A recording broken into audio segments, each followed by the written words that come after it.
erudito ao popular, do profissional ao mambembe. A cultura brasileira é ampla, múltipla, riquíssima. Historicamente já foi ignorada por governos, censurada no regime militar, mas reconquistou espaço e importância na vida das pessoas e no cenário político sob a democracia. Com erros e acertos, e de forma ainda pontual e descontínua, o Brasil está descobrindo como desenhar políticas públicas de cultura em bases democráticas. Com licença, minha gente, uma história contarei. O grande desafio está em oferecer meios para que a produção artística dos mais variados segmentos sociais floresça, circule e dialogue.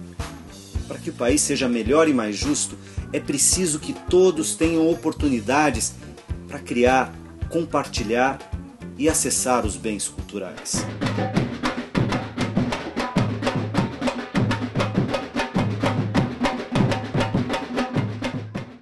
Olá, em pauta hoje, no Melhor e Mais Justo, políticas para democratizar a cultura no Brasil ainda mais.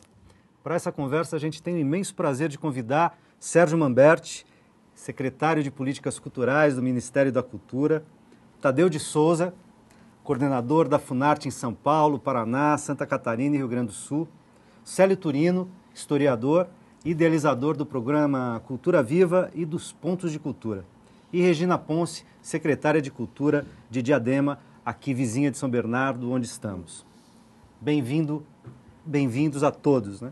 No final do ano passado, foram anunciadas pelo Ministério da Cultura 53 metas do Plano Nacional de Cultura, o PNC, que devem nortear as políticas culturais do Brasil nos próximos 8 anos. Entre elas, 10 anos.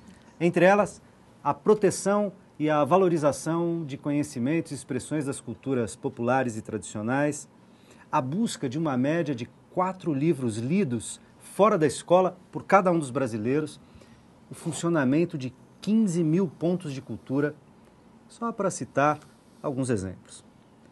Essas diretrizes, na verdade, essas metas, elaboradas a partir de consultas populares, têm condições de serem implementadas com as condições e o orçamento atual destinado à cultura? Queria começar por aí. Bem-vindos. Obrigado. Nós que agradecemos aqui, um prazer. Sérgio, então, já que você já agradeceu, já entra na roda e começa a falar do PNC e de como é que você está vendo esse momento das políticas culturais no Brasil. Pois é, o PNC é o resultado de uma longa luta. Eu acho que todos nós que estamos aqui somos pessoas que estivemos dedicando uma boa parte das nossas vidas na construção de um projeto realmente democrático de cultura, para que a cultura, estivemos trabalhando para que a cultura pudesse ocupar no cenário nacional seu papel estratégico na construção realmente de um país mais justo, né? Eu acho que cada um de nós aqui tem contribuições muito importantes e eu acho que certamente representamos aqui a sociedade brasileira no sentido de que nós procuramos ser porta-vozes justamente dessas transformações. O Plano Nacional de Cultura foi uma necessidade que eu tenho, 50 e tantos anos de militância e todos nós sempre percebíamos que, além de, em primeiro lugar, a cultura tem que ter um ministério, porque era o Ministério da Cultura, Educação, Esporte, a gente achava que era fundamental que a gente tivesse o Ministério da Cultura, mas para que a cultura pudesse ter essa centralidade. Mas aí vimos que não era fácil assim. Nos 5 primeiros anos, quando a gente estava começando a pensar que a gente ia fazer alguma coisa mais de aprofundamento e tudo, veio o Collor e acabou com o Ministério da Cultura. O que nos fez, vamos dizer, de uma certa maneira, ver que a gente tinha que tomar as rédeas desse processo. Então, tínhamos passado pela campanha de 89, né? E começávamos, então, a vislumbrar a possibilidade de um governo popular em 94 com Lula e fizemos o primeiro grande projeto de cultura, vamos dizer, com participação nacional. onde a questão de Nacional e popular. Nacional e popular, porque, na verdade, era uma participação, foi feito por artistas, intelectuais, a sociedade toda brasileira, embora convocado pelo Partido dos Trabalhadores pela candidatura a Lula, ele tinha uma abrangência tão grande que quando depois nós terminamos, chamava-se Cultura como Invenção do Futuro, nome dado por Augusto Boal, que teve uma contribuição importantíssima, inclusive, nessa construção. A ministra Ana de Holanda era coordenadora de música, mas era um conjunto, o Célio participou, inclusive, dos debates do Tadeu.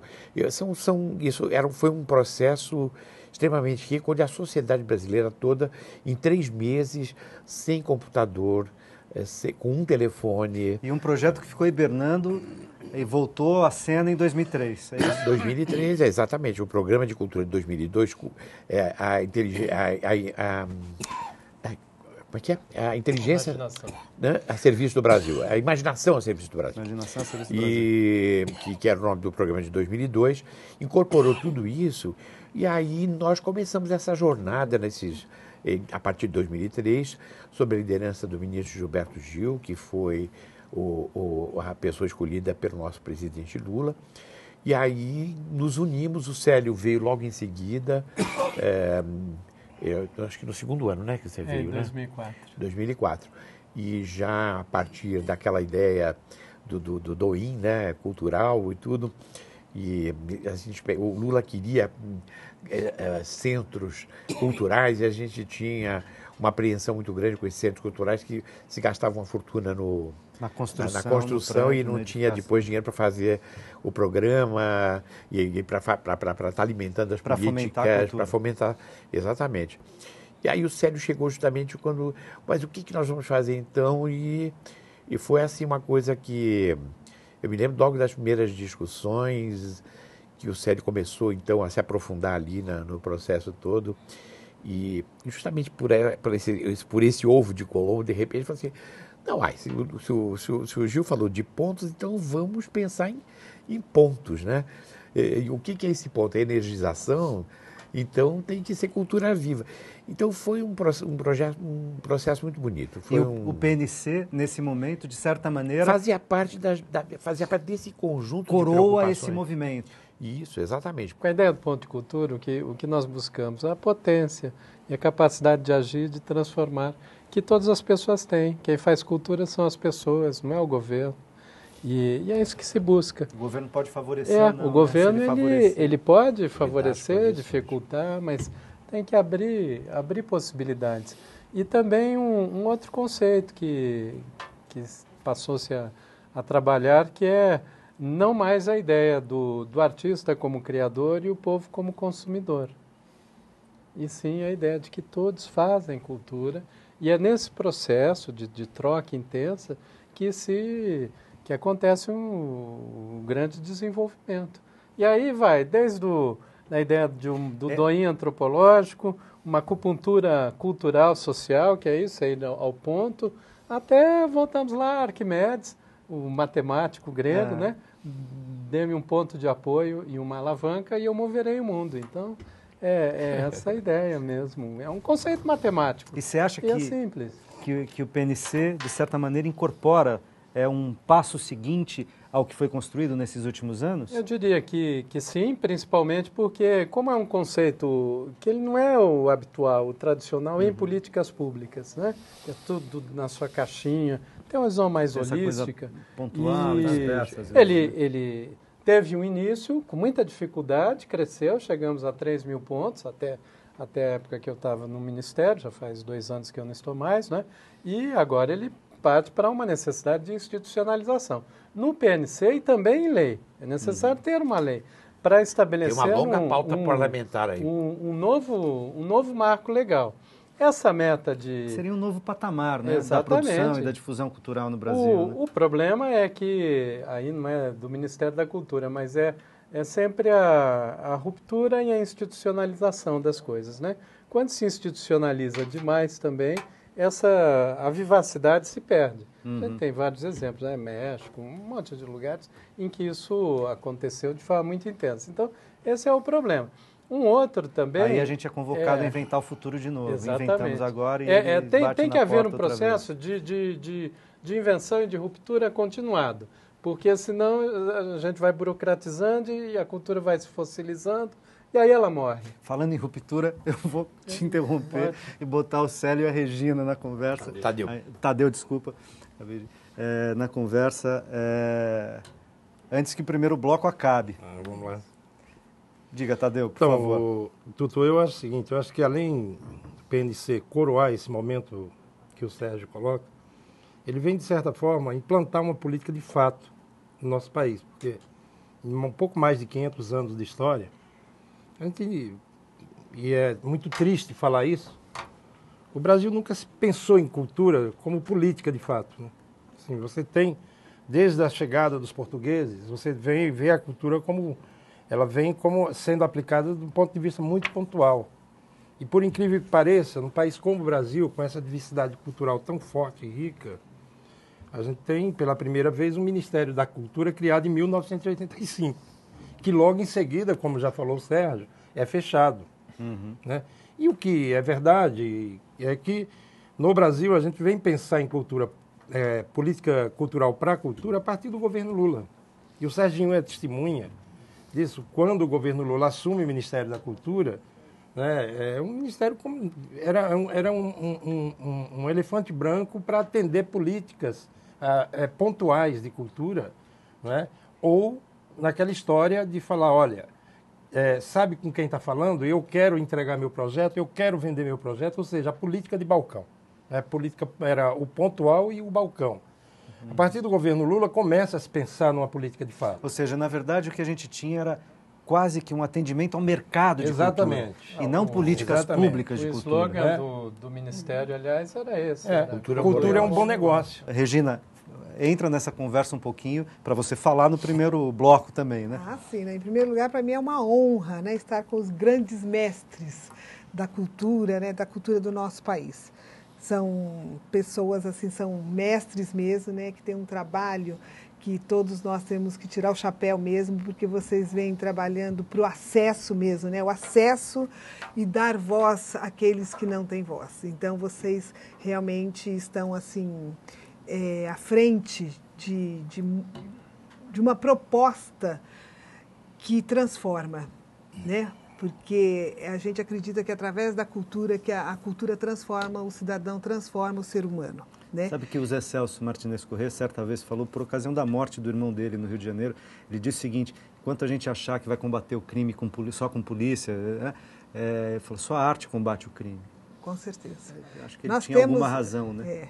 Nós temos essa certeza, né? E assim, quando a gente fala em ponto de cultura, né, nós somos a maior rede municipal de cultura do Brasil, nós temos 29 pontos de cultura. Diadema, né? Diadema é a maior rede municipal do Brasil, né? E assim, participar desse processo de transformação, né, é uma alegria muito grande, porque nós que estamos na ponta, nós que somos municípios, a gente sente essa transformação.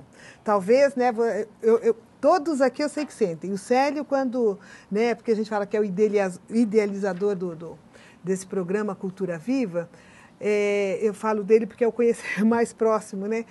Na fala dele, né, você vê que é o conhecimento que ele tem, ele conhece o povo, né, ele conhece todo esse processo cultural desse povo.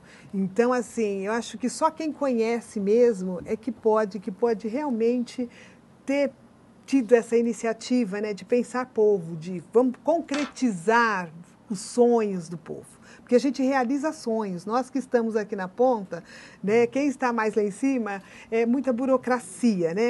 Então vocês estão realizando, né, um sonho, mas vocês muitas vezes não conseguem ver isso no dia a dia, né? E nós no município, com todas as dificuldades, mas a gente acredita e a gente realiza e nós estamos juntos nisso.